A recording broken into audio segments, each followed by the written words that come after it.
అంతా బతుకు దినాల వరకు మన దేవుని కొరకే బతుకుతాం, అంతవరకే. అసలు లెక్కకైతే కులం అనేది మనం తగిలిస్తున్నాం కానీ ఇప్పుడు అట్లా కాదండి. దేవుని దృష్టిలో అందరు మనుషులు.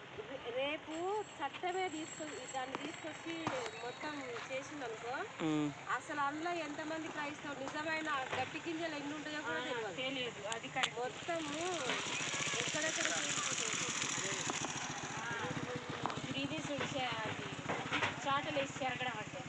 Correct point. నేను అన్న పాయింట్ అదే చూడు నీకు నాగమ్మ. ఇప్పుడు ఎవడో నిజమైన విశ్వాసుడు ఇప్పుడు బయటపడతాడు.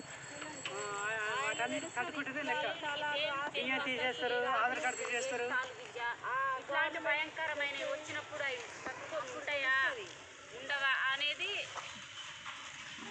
ఏది ఏమైనా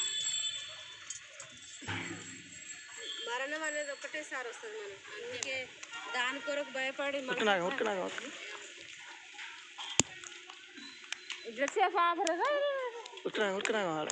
కాలు అయితే ఉరుకున్నాగా